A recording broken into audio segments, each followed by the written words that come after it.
नमस्कार विद्यार्थी मित्रांनो आणि पालक हो, आपले स्वागत आहे आपल्या या विशेष माहितीपूर्ण व्हिडिओमध्ये। आज आपण पाहणार आहोत प्रथम वर्ष पॉलिटेक्निक प्रवेश प्रक्रिया 2026 ची संपूर्ण माहिती। मित्रांनो, 10वी नंतर अभियांत्रिकी क्षेत्रात करिअर करायचं असेल तर पॉलिटेक्निक हा एक उत्तम पर्याय आहे। परंतु अनेक विद्यार्थ्यांना आणि पालकांना प्रवेश प्रक्रिया, ऑनलाईन नोंदणी, कागदपत्र पडताळणी, merit list, option form, cap round, fees betterment अशा अनेक गोष्टींबद्दल संभ्रम असतो। म्हणूनच आपण या व्हिडिओमध्ये अगदी सोप्या भाषेत संपूर्ण प्रवेश प्रक्रिया स्टेप बाय स्टेप समजावून घेणार आहोत। व्हिडिओ थोडा मोठा होईल, परंतु हा व्हिडिओ बघितल्यानंतर तुमच्या मनातले सर्व संभ्रम दूर होतील। म्हणूनच हा व्हिडिओ शेवटपर्यंत नक्की पहा आणि नवीन अपडेट्ससाठी या चॅनलला सबस्क्राईब करा। तर चला मित्रहो, सुरू करूया आजचा हा व्हिडिओ। मित्रांनो, पॉलिटेक्निक डिप्लोमा प्रवेश प्रक्रिया दिनांक 20 मे 2026 पासून सुरू झालेली आहे आणि सरळ प्रक्रियेसाठी आपण इच्छुक असाल तर आपल्याला पॉलिटेक्निकला प्रवेश घेण्यासाठी कुठली पात्रता आणि आवश्यक कागदपत्रे आवश्यक आहेत हे आपण इथे बघू। तर ह्या कोर्ससाठी उमेदवार हा भारतीय नागरिक असावा ही पहिली पात्रता आहे। दुसरी पात्रता, उमेदवाराने महाराष्ट्र राज्य माध्यमिक व उच्च माध्यमिक शिक्षण मंडळ किंवा समकक्ष मान्यताप्राप्त मंडळाची इयत्ता 10वी ची परीक्षा उत्तीर्ण केलेली असावी। म्हणजे डिप्लोमाला ऍडमिशन घेणारा विद्यार्थी हा स्टेट बोर्ड मधून पास आउट असावा, सीबीएसई किंवा इतर समकक्ष जसं आयसीसीएसई वगैरे बोर्ड मधून उत्तीर्ण झालेला असावा। त्याला किमान 35% गुण मिळालेले पाहिजेत आणि 10वी मध्ये त्याचे गणित आणि विज्ञान हे 2 विषय असणे आवश्यक आहे। सीबीएसई आयसीएसई विद्यार्थ्यांनी ग्रेड कन्व्हर्जन, मार्क कन्व्हर्जन प्रमाणपत्र सादर करणे आवश्यक आहे। हा विद्यार्थी महाराष्ट्राचा अधिवासित असावा, म्हणजे त्याच्याकडे महाराष्ट्राचं डोमिसाइल सर्टिफिकेट असावं। आरक्षण, प्रवेश प्रक्रियेत शासन आरक्षण धोरणानुसार आरक्षित प्रवर्गांना आरक्षणाचा लाभ मिळेल। आरक्षण लाभासाठी संबंधित वैध प्रमाणपत्र आवश्यक आहे। म्हणजे विद्यार्थी एखाद्या कॅटेगरीला बिलॉंग असेल आणि त्याला त्या कॅटेगरीतून त्याला रिझर्वेशनचा लाभ घ्यायचा असेल तर त्याला जात प्रमाणपत्र आवश्यक आहे। जात प्रमाणपत्राबरोबरच ज्या कास्टला नॉन क्रिमिनल स्टेटस आवश्यक आहे त्यांना नॉन क्रिमिनल प्रमाणपत्र सुद्धा लागेल। आता आपण बघूयात या प्रक्रियेसाठी कुठली आवश्यक कागदपत्रे आहेत। तर विद्यार्थ्याची 10वीची गुणपत्रिका, त्याचा शाळा सोडल्याचा दाखला, त्याचा जन्म दाखला, डोमिसाइल सर्टिफिकेट, गरज असल्यास कास्ट कॅटेगरीचं बेनिफिट घ्यायचं असेल तर त्याला जात प्रमाणपत्र लागेल। ज्या कास्ट कॅटेगरीच्या विद्यार्थ्यांना नॉन क्रिमिनल प्रमाणपत्र आहे त्यांच्याकडे 31 मार्च 2027 पर्यंत वैध असलेलं नॉन क्रिमिनल प्रमाणपत्र पण आवश्यक आहे। आर्थिकदृष्ट्या दुर्बल घटक म्हणजे ईडब्ल्यूएस प्रमाणपत्र हे सुद्धा आवश्यक आहे। जे विद्यार्थी या कॅटेगरीत बिलॉंग करतात त्यांच्यासाठी हे प्रमाणपत्र आवश्यक आहे। जर विद्यार्थी दिव्यांग असेल तर त्याला दिव्यांगाचं प्रमाणपत्र लागेल। पासपोर्ट साईज फोटो आणि स्वतःची स्वाक्षरी, तसेच एक ईमेल नंबर, ईमेल आयडी आणि मोबाईल नंबर जो संपूर्ण प्रक्रियेदरम्यान त्याला मेसेज आणि ईमेल येण्यासाठी आवश्यक आहे। वरील सर्व कागदपत्रे प्रवेश प्रक्रियेदरम्यान आवश्यकतेनुसार अपलोड करणे व संस्थेत सादर करणे बंधनकारक आहे। आता आपण पॉलिटेक्निक डिप्लोमा प्रवेश प्रक्रियेची पहिली पायरी बघूया। स्टेप 1, नोंदणी। पॉलिटेक्निकला प्रवेश घेण्यासाठी विद्यार्थ्यांना सर्वप्रथम नोंदणी म्हणजे रजिस्ट्रेशन करणे आवश्यक आहे। मग ही नोंदणी कुठे करावी लागेल? तर ही नोंदणी त्याला महाराष्ट्र शासनाच्या तंत्रशिक्षण विभागाची जी अधिकृत वेबसाईट आहे dte.maharashtra.gov.in या वेबसाईट अंतर्गत एक ॲडिशनल त्याला पॉपअप वेबसाईट शासनाने तयार केलेली आहे, जी फक्त ॲडमिशनच्या उपयोगाकरता वापरल्या जाते। ती आहे poly26.dte.maharashtra.gov.in। या वेबसाईटवर गेल्यावर तुम्हाला न्यू रजिस्ट्रेशनवर क्लिक करावं लागेल आणि तुम्हाला उमेदवाराचं नाव, मोबाईल नंबर, ईमेल आयडी टाकून एक पासवर्ड तयार करावा लागेल। सदर पासवर्ड तयार केल्यानंतर तुम्हाला तुमच्या मोबाईलवर एक मेसेज येईल की तुम्ही रजिस्टर झाला आहात। आता तुम्ही रजिस्टर झाल्यानंतर तुमचा जो आयडी आणि पासवर्ड आहे हा भविष्यातील संपूर्ण प्रक्रियेकरता आवश्यक असल्यामुळे तो जपून ठेवा आणि तुम्ही जो मोबाईल नंबर या नोंदणी पोर्टलवर रजिस्टर केला आहे, कृपया तो मोबाईल नंबर संपूर्ण प्रक्रिया होईपर्यंत, प्रवेश प्रक्रियेचा शेवटचा भाग म्हणजे आपलं ऍडमिशन कंप्लीट होईपर्यंत तुम्ही बदलू नका. अदरवाईज तुम्हाला खूप अडचणी येतात. तसेच या रजिस्ट्रेशन मध्ये दिलेला तुम्ही ईमेल आयडी जो आहे तो सुद्धा बदलू नका, कारण संपूर्ण प्रक्रियेदरम्यान तो सुद्धा तुम्हाला आवश्यक पडेल. या प्रवेश प्रक्रियेची दुसरी पायरी आहे अर्ज भरणे. आता तुम्ही एक वेळा पोर्टलला रजिस्टर झाल्यावर, नोंदणी केली, रजिस्टर झालात, आता तुम्हाला दुसरी प्रक्रिया पूर्ण करावी लागेल, तो तुमचा अर्ज भरणे. मग या अर्ज भरण्याच्या प्रक्रियेमध्ये तुम्हाला कुठली कुठली माहिती भरावी लागेल? तर या अर्ज भरण्याच्या प्रक्रियेमध्ये तुम्हाला तुमची वैयक्तिक माहिती, तुमचं नाव, तुम्ही कुठे राहता, तुमचा पत्ता, जन्मतारीख, मोबाईल नंबर इत्यादी बाबी. त्यानंतर तुमची शैक्षणिक माहिती, 10वी तुम्ही पास आहात का, कुठल्या संस्थेतून पास आहात, तुम्ही ITI केला आहे का, तुमच्याकडे इंटरमिजिएट ग्रेड ड्रॉइंग परीक्षेचं प्रमाणपत्र आहे का, तुमची 12वी झाली आहे का, इत्यादी माहिती तुम्हाला इथे भरावी लागेल. 10वीची तुम्हाला इथे 10वीच्या मार्कशीटचा तुम्ही जर करंट इयरला पास असाल तर तुमचा सीट नंबर टाकल्यानंतर ऑटोमॅटिक तुमची मार्कलिस्ट इथे जनरेट होते. त्याच्यामुळे तुमची फिजिकल करंट इयरची 10वीची मार्कशीट तुम्हाला अपलोड करण्याची गरज नाही, परंतु इतर कागदपत्रे तुम्हाला या अर्ज भरणे प्रक्रियेमध्ये अपलोड करावे लागतात. जसे की तुमचा पासपोर्ट साईज स्वाक्षरी असलेला फोटो, 10वी 12वीची गुणपत्रिका, जात प्रमाणपत्र लागू असेल तर, नंतर नॉन क्रिमिनल प्रमाणपत्र जर तुम्हाला लागू असेल तर, दिव्यांग प्रमाणपत्र आणि इतर आवश्यक कागदपत्रे. तुम्हाला सर्व माहिती भरून झाल्यानंतर कागदपत्रे अपलोड करावी लागतात. फक्त याच्यासाठी क्रायटेरिया एकच आहे की तुमची कागदपत्रे स्पष्ट व वाचनीय असावी आणि फाईलचा आकार तुम्हाला वेबसाईटवर ज्या पद्धतीने दिला असेल, ज्या साईजमध्ये ती आवश्यक आहे त्या साईजमध्ये तुम्हाला अपलोड करावी लागेल. या वेबसाईटवर PDF आणि JPEG दोन्ही प्रकारात कागदपत्र अपलोड होतात. त्याच्यामुळे तुम्ही जेव्हाही कधी फॉर्म भराल त्याच्यापूर्वी या सर्व कागदपत्रांचे तुमच्याकडे फोटो किंवा इमेजेस असल्या पाहिजे. त्या JPEG फॉर्मॅटमध्ये असल्या तरी चालतील किंवा PDF फॉर्मॅटमध्ये असल्या तरी चालतील. संपूर्ण हा तुम्ही अर्ज भरल्यानंतर तुम्हाला अर्ज सबमिट करायचा, प्रिव्ह्यू वर क्लिक करून बघायचा आहे. तुम्हाला पूर्ण तपासणी करून घ्यायची आहे. ज्यावेळेला तुमची खात्री होईल की भरलेली पूर्ण माहिती व्यवस्थित आणि अचूक आहे, त्यानंतर तुम्ही सबमिट वर क्लिक करून अर्ज सबमिट करा आणि तुमचा अर्ज यशस्वीरित्या सबमिट झाल्यानंतर तुम्हाला तुमचा एक ऍप्लिकेशन ID जनरेट होईल. या प्रक्रियेदरम्यान तुम्हाला कास्ट कॅटेगरीकरता ₹300 शुल्क भरावे लागेल आणि तुम्ही जर खुल्या प्रवर्गातून अर्ज भरत असाल तर तुम्हाला ₹400 अर्ज नोंदणी फी भरावी लागेल.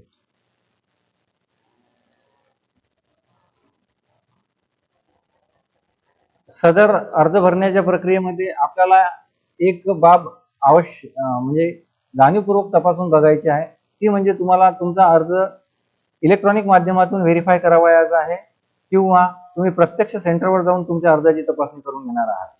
जर तुम्ही इलेक्ट्रॉनिक माध्यमातून तुम्हाला तपासायचा असेल तर त्याला ई स्क्रुटनी असं म्हणतात. उमेदवार घर बसल्या ऑनलाईन अर्ज व कागदपत्र अपलोड करून प्रक्रिया पूर्ण करतो आणि FC केंद्रावर न जाता त्याची अर्ज तपासणीची प्रक्रिया पूर्ण होते. संबंधित FC टीम विद्यार्थ्याचा अर्ज ऑनलाईन बघून त्यात कुठली त्रुटी किंवा काही असेल तर त्याला ऑनलाईन पद्धतीनेच कळवते आणि विद्यार्थ्याला ती त्रुटी सुद्धा ऑनलाईन पद्धतीनेच दुरुस्त करावी लागते. या प्रक्रियेमध्ये विद्यार्थ्याला आपला अर्ज पडताळणी करून निश्चित झाला आहे किंवा नाही हे जरूर पाहण्याची आवश्यकता असते. दुसरी पद्धत आहे फिजिकल स्क्रुटनी म्हणजे प्रत्यक्ष तपासणी. उमेदवारांनी अर्ज भरल्यानंतर त्याला संबंधित फॅसिलिटेशन सेंटर म्हणजे सुविधा केंद्र येथे प्रत्यक्ष उपस्थित राहावं लागतं मूळ कागदपत्रांसह. तिथे गेल्यानंतर तिथले ऑफिसर संबंधित विद्यार्थ्याच्या मूळ कागदाची त्याच्या अर्जात भरलेल्या माहितीशी तपासणी करून अर्ज व्यवस्थितरित्या भरला असेल तर अर्ज सबमिट करून घेतात, अथवा काही त्रुटी असेल तर त्याच्या निदर्शनास आणून ती त्रुटी दूर करून अर्ज निश्चित केला जातो. त्रुटी दूर झाल्याशिवाय अर्ज निश्चित होत नाही. मित्रांनो, अर्ज स्वीकृती केंद्र म्हणजे सुविधा केंद्र जे आहे त्यामध्ये सुविधा केंद्र कुठली कागदपत्रे तपासते तर भरलेली वैयक्तिक माहिती, शैक्षणिक पात्रता व त्याशी निगडीत मार्कशीट, जातीचा दाखला, नॉन क्रिमिनल प्रमाणपत्र, EWS प्रमाणपत्र आवश्यक असेल तर, दिव्यांग प्रमाणपत्र आणि इतर कागदपत्रे. काही माहिती चूक, अपूर्ण किंवा कागदपत्र अपलोड नसतील तर अर्ज क्वेरी स्वरूपात ठेवला जातो. उमेदवाराला त्रुटीची माहिती दिली जाते. उमेदवाराने दिलेल्या कालावधीत दुरुस्ती करून पुन्हा सबमिट करणे आवश्यक आहे. एक वेळा तुमचा अर्ज स्वीकार झाला त्यानंतर तुमची तात्पुरती मेरिट लिस्ट म्हणजे गुणसूची प्रसिद्ध केल्या जाते. प्रोव्हिजनल गुणसूची तुम्हाला कुठे बघायला मिळेल तर प्रोव्हिजनल गुणसूची तुम्हाला नोंदणी करताना आपण ज्या वेबसाईटवरून नोंदणी केली त्याच वेबसाईटवर बघायला लागेल. poly26.dt.महाराष्ट्र.gov.in या वेबसाईटवर गेल्यानंतर तुम्हाला तुमचं लॉग इन करायला लागेल आणि लॉग इन केल्यानंतर तुम्हाला इथे प्रोव्हिजनल मेरिट लिस्ट दिसेल ज्याची डेट प्रिफिक्स झालेली असते. ही आपली प्रक्रिया संपली की तुम्हाला मी ती डेट निश्चितच सांगेल. तर त्या प्रक्रिये प्रोव्हिजनल मेरिट लिस्ट दरम्यान तुम्हाला काय तपासायचं आहे तर आपला प्रोव्हिजनल मेरिट लिस्ट मध्ये अर्ज क्रमांक, आपलं दिलेलं नाव, आपल्या जातीचा प्रवर्ग, त्याच्यानंतर आपला स्टेटस मेल किंवा फिमेल, प्रवर्ग, एकूण गुण, मेरिट क्रमांक आणि आरक्षण लागू असेल तर त्याचा तपशील, या सर्व गोष्टी आपल्याला प्रोव्हिजनल मेरिट लिस्ट मध्ये तपासाव्या लागतात. जर प्रोव्हिजनल मेरिट लिस्ट मध्ये आपल्या नावात किंवा आपल्या अर्जामध्ये कुठलाही एरर नसेल तर आपलं नाव फायनल मेरिट लिस्ट मध्ये ऑटोमॅटिक येऊन जातं. परंतु आपल्या भरलेल्या डेटामध्ये जर काही चूक असेल तर आपल्याला प्रोव्हिजनल मेरिट लिस्ट मध्ये ग्रीव्हन्स पिरियड दिलेला असतो. त्या ग्रीव्हन्स पिरियड मध्ये म्हणजे त्रुटी दुरुस्ती पिरियड दिलेला असतो. त्यामध्ये त्या पिरियड मध्ये आपल्याला सुविधा केंद्रात जाऊन आपल्याला अप्रोच करायचा असतो की माझ्या नावात चूक आहे किंवा माझ्या जात प्रवर्गात चूक आहे. आपण त्यांना ही माहिती दिल्यानंतर ते आपलं नाव किंवा आपली त्रुटी दुरुस्त करून देतात. एक वेळा ग्रीव्हन्स पिरियड संपला की आपल्याला आपल्या अर्जात कुठल्याही प्रकारची दुरुस्ती करता येत नाही. त्यामुळे ग्रीव्हन्स हा खूप महत्वाचा या प्रक्रियेचा भाग आहे. ग्रीव्हन्स पिरियड संपल्यानंतर आपली फायनल मेरिट लिस्ट जनरेट होते आणि त्या मेरिट लिस्ट मध्ये आपल्याला पुन्हा आपला नाव, प्रवर्ग, एकूण गुण, काय आपला मेरिट लिस्ट नंबर जनरेट होतो तो व्यवस्थित लक्षात ठेवून जतन करून ठेवावा लागतो. एक वेळा फायनल मेरिट लिस्ट प्रसिद्ध झाली की मग त्यानंतर आपल्याला प्रत्यक्ष कॅप राऊंडला सुरुवात होते. कॅप राऊंड म्हणजे सेंट्रलाइज ऍडमिशन प्रोसेसला सुरुवात होते. मग ही प्रक्रिया काय असते तर या प्रक्रियेमध्ये आपल्याला एक पर्याय नोंदणी करावी लागते, ऑप्शन फॉर्म भरावा लागतो. आपल्या आवडीच्या शाखा व संस्था निवडून त्या ठिकाणचे पर्याय आपल्याला उपलब्ध करून द्यावायचे असतात. आपण जास्तीत जास्त पर्याय नोंदवणे हिताचे आहे. पर्यायाची क्रमवारी, ऑर्डर रँकिंग ही खूप महत्वाची आहे. पहिला पर्याय हा सर्वात पसंतीचा आणि शेवटचा पर्याय हा किमान पसंतीचा असावा, म्हणजे त्याच्यामध्ये आपल्याला कमी इंटरेस्ट असलेला तो असावा आणि आपली फर्स्ट प्रायोरिटी ही आपल्याला सर्वात जास्त आवडीचा जो पर्याय आहे किंवा आपल्याला इथे ऍडमिशन घ्यावायचीच आहे अशापैकी नोंदवावा. एकाच संस्थेतील वेगवेगळ्या शाखा आपण निवडू शकता आणि या प्रक्रियेत शासकीय नियमानुसार आरक्षण लागू असेल. तुम्हाला ही प्रक्रिया केव्हा करायची आहे तर कॅप राऊंड 1 साठी ज्या डेट्स डिक्लेअर होतील तेव्हा तुम्हाला ही प्रक्रिया करावायची आहे.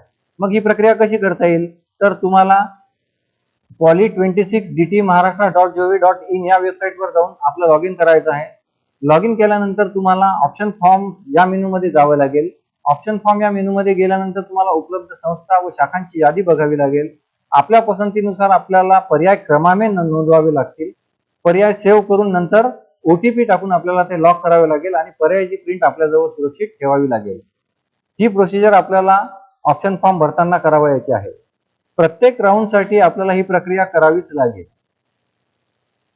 आता आपण यापुढील स्टेप बघूया, जागा वाटप. आता आपण ऑप्शन फॉर्म भरलेले आहे. आता आपण वाट बघणार आहे सीट अलॉटमेंटची. एक वेळा ऑप्शन फॉर्म भरले की मग त्यानंतर आता अलॉटमेंट जनरेट होतात. मग अलॉटमेंट जनरेट झाल्यानंतर उमेदवारांनी काय करायचं आहे तर त्याच वेबसाईटवर जाऊन परत आपला युजर आयडी आणि पासवर्ड टाकून लॉग इन करायचं आहे. मग फेरी आपण एक प्रोसिजर सध्या लक्षात धरू. फेरी 1 साठी आपण ऑप्शन फॉर्म भरला आणि मग त्यानंतर आपल्याला सीट अलोकेशनची वाट बघायची आहे. सीट अलोकेशन झाल्यानंतर आपल्याला एखादी सीट अलोकेट झाली आहे, पण पहिल्या फेरीसाठी एक नियम आहे की ती आपल्याला अलोकेट झालेली सीट ही पहिल्या पसंतीची जागा मिळाली म्हणजे आपला जो पहिला चॉईस होता तोच आपल्याला मिळाला तर तो ऑटो फ्रीज असेल, म्हणजे तो आपल्या अत्यंत आवडीचा आहे आणि आपल्याला तिथे ऍडमिशन घ्यावायची होती म्हणून आपण तो नोंदवला. या ठिकाणी आपल्याला फेरी 1 नंतर मिळालेली जागा अंतिम होईल आणि पुढील फेरीत आपल्याला सहभाग घेता येणार नाही. परंतु त्याऐवजी जर असं झालं किंवा आपल्याला पहिल्या पर्यायाऐवजी इतर पर्यायाची जागा मिळाली, म्हणजे 2 पासून तर नेक्स्ट कुठलीही जागा मिळाली तर आपल्याला 2 ऑप्शन्स उपलब्ध होतात. एक म्हणजे आपण ती जागा फ्रीज करून त्या ठिकाणी ऍडमिशन घेऊ शकतो, किंवा मला त्याच्यापेक्षा बेटर जागा पाहिजे आहे म्हणून आपण बेटरमेंट हा पर्याय म्हणून पुढील राऊंडसाठी जाऊ शकतो. फ्रीज जागा जर तुम्ही इथे निवडली तर तुम्हाला त्या कॉलेजला त्या संस्थेत जाऊन ऍडमिशन घेणं क्रमप्राप्त आहे. इथे तुम्हाला आता पुढच्या राऊंडचा चान्स संपला. बेटरमेंट जर तुम्ही निवडलं तर तुमची सध्या स्थितीत मिळालेली जागा ही कायम राहील केव्हापर्यंत, जोपर्यंत तुम्ही दुसऱ्या राऊंडचा फॉर्म भरत नाही आणि त्या राऊंड मध्ये जर तुम्हाला याच्यापेक्षा अधिक चांगला पर्याय मिळत नाही तोपर्यंत तुमची जागा कायम राहील. परंतु तुम्हाला नेक्स्ट राऊंड मध्ये जर कुठलीही बेटर जागा मिळाली या पर्यायापेक्षा तर ती जागा तुम्हाला लागू होईल, तुमच्या पहिल्या जागेवरचा अधिकार संपुष्टात येईल. मित्रांनो, बेटरमेंट पर्याय निवडल्यास तुम्हाला पुढील फेरीसाठी नवीन ऑप्शन फॉर्म भरणे गरजेचे आहे. चांगली उच्च पसंतीची जागा मिळाल्यास तुमची जुनी जागा ऑटोमॅटिक रद्द होईल. फेरी 2 साठी मित्रांनो थोडी पात्रता वेगळी आहे. फेरी 2 करता तुम्ही पहिल्या फेरीत तुम्हाला एक आपण असा विचार करूया की आपल्याला कुठली तरी एक पर्याय क्रमांक 16 ची जागा मिळाली आणि मॅन्डेटरी ऑप्शन होते इथे 1. जर तुम्हाला 1 हे ऑप्शन मिळालं असतं तर तुम्हाला ऑटो फ्रीज झालं असतं आणि तुम्हाला ऍडमिशन घेणं क्रमप्राप्त होती. परंतु आपण इथे कन्सिडरेशन मध्ये पकडणार आहे की आपल्याला 16व्या क्रमांकाची 16व्या पसंतीची जागा मिळाली आहे आणि 16व्या पसंतीची जागा मिळाल्यामुळे आपल्याकडे आता 2 पर्याय उपलब्ध झाले. एक म्हणजे आपल्याला त्या संस्थेत इच्छा असल्यास ऍडमिशनही आपण घेऊ शकतो, किंवा या जागेवर आपला अधिकार कायम ठेवून आपण बेटर ऑप्शन साठी दुसऱ्या राऊंडला सुद्धा जाऊ शकतो. तर या 16 नंबरच्या पर्यायाला आपण जर बेटरमेंट केलं तर आपल्याला दुसऱ्या राऊंड मध्ये जाता येईल, परंतु दुसऱ्या राऊंड मध्ये जाण्यासाठी आपल्याला ऑप्शन फॉर्म हा भरावा लागेल. त्या ऑप्शन फॉर्म मध्ये आपल्याला ज्या जागा आपल्याला आवश्यक वाटतात की इथे ऍडमिशन मिळाली तर मला सोयीचं होईल, किंवा माझी गरज ज्या संस्थेत आहे, मला जिथे ऍडमिशन मिळाल्यानंतर माझं काम होईल त्याच संस्थेचे पर्याय तुम्ही इथे टाकावे, जेणेकरून तुम्हाला ती जागा मिळाली तर तुम्हाला घेता येईल. जर तुम्हाला ती जागा मिळाली तर तुम्ही तुमची मागच्या राऊंडला जी मिळालेली जागा आहे त्यावरचा तुमचा अधिकार संपुष्टात येईल आणि आता तुमच्याकडे नवीन ऑप्शन असेल. हीच प्रक्रिया आपल्याला तिसऱ्या फेरीसाठी सुद्धा करावायची आहे. येथे पसंती क्रमाची मॅन्डेटरी ऑप्शनची जी संख्या आहे ती आहे 6. पहिल्या 6 पसंतीची जर कुठलीही जागा तुम्हाला मिळाली तर तुम्हाला ती ऑटो फ्रीज होऊन जाईल आणि पुढील फेरीसाठी तुमचा सहभाग घेता येणार नाही. परंतु तुम्हाला 6 पेक्षा इतर पसंतीची जागा मिळाली तर तुम्हाला फ्रीज आणि बेटरमेंट हे दोन्ही ऑप्शन्स उपलब्ध राहतील. तुम्ही दुसऱ्याही राऊंडला जाऊ शकता. फक्त तुम्हाला एवढंच करायचं आहे, दुसऱ्या राऊंडला तुम्हाला बेटरमेंट करून जायचं असेल तर तुम्हाला दुसऱ्या राऊंडचा फॉर्म भरणं गरजेचं आहे, ऑप्शन फॉर्म. चौथी फेरी ही अंतिम फेरी असल्यामुळे सर्व उमेदवारांना पहिल्या 6 पर्यंत किंवा इतर पसंतीतील कुठलाही पर्याय जर मिळाला किंवा तुमचा प्रिव्हियस राऊंडचा जो बेटरमेंटचा पर्याय आहे तोच मिळाला तरी तुम्हाला ती जागा त्या ठिकाणी ऍडमिशन घ्यावी लागेल, कारण यापुढे कुठलीही फेरी नसल्यामुळे तुम्हाला फेरी 4 नंतर मिळालेली राखलेली जागा अंतिम आहे. तुम्हाला ही जागा एक्वायर करताना प्रत्येक राऊंडला तुम्हाला सीट ऍक्सेप्टन्स फी भरण्याची गरज नाही. एक वेळा तुम्ही सीट ऍक्सेप्टन्स फी पहिल्या राऊंडला भरली, मग ती फ्रीज असो, ऑटो फ्रीज असो किंवा बेटरमेंट असो, या तीनही गोष्टी पहिल्या राऊंडला करताना तुम्हाला सीट ऍक्सेप्टन्स नावाची फी भरावी लागते. ती 1000 रुपये ऑनलाईन पद्धतीने तुम्हाला भरता येईल. मित्र हो, आता आपण 4ही फेऱ्या कशा वर्कआउट करतात हे पाहिलेलं आहे आणि या पद्धतीने तुम्हाला जर कुठली सीट मिळाली तर तुम्हाला त्या संस्थेत जाऊन प्रत्यक्ष मूळ कागदपत्रे सोबत घेऊन आपला प्रवेश निश्चित करावा लागतो. त्या संस्थेची असलेले निर्धारित शुल्क आपल्याला भरणा करावा लागतो आणि त्यानंतर आपले ऍडमिशन कन्फर्म होते. मित्रांनो, मी तुम्हाला पूर्ण प्रक्रिया येथे समजावून सांगण्याचा प्रयत्न केला आहे. मला आशा आहे की तुम्हाला निश्चितच समजली असेल. चला मित्रांनो, तुमच्या भविष्याकरता हार्दिक शुभेच्छा. आणि पॉलिटेक्निक प्रथम वर्ष करता डायरेक्टरेट ऑफ टेक्निकल एज्युकेशन तंत्र शिक्षण संचालनालय महाराष्ट्र राज्य मुंबई यांनी दिनांक 20/5/2026 रोजी एक परिपत्रक काढून प्रवेश प्रक्रियेच्या तारखा नोंदविलेल्या आहेत, त्या मी तुम्हाला सांगू इच्छितो. सदर प्रक्रियाची नोंदणी जी आहे ती 22 मे 2026 पासून 22 जून 2026 पर्यंत असणार आहे. याच कालावधीत तुमच्या कागदपत्रांची पडताळणी सुद्धा होणार आहे, जी आपण फिजिकल स्क्रुटनी म्हटले होतं ती प्रोसेस आहे. त्यानंतर तात्पुरती गुणवत्ता यादी प्रसिद्ध होणार आहे 24 जून 2026 तारखेला. सदर यादी पाहून आपल्याला काही तक्रार निवारण करायचं असेल, आपली काही त्रुटी झाली असेल ती दुरुस्त करायची असेल तर 25 जून 2026 ते 30 जून 2026 या कालावधीत आपल्याला आपली त्रुटी दुरुस्त करता येईल. त्यानंतर अंतिम गुणवत्ता यादी 2 जुलै 2026 ला प्रसिद्ध होणार आहे आणि त्यानंतर कॅप प्रक्रिया प्रत्यक्ष सुरू होणार आहे. तुमच्या ऍडमिशन्स करता माझ्याकडून अनेक अनेक शुभेच्छा. धन्यवाद मित्रांनो. पुढील व्हिडिओ करता आमच्या सोबत राहा.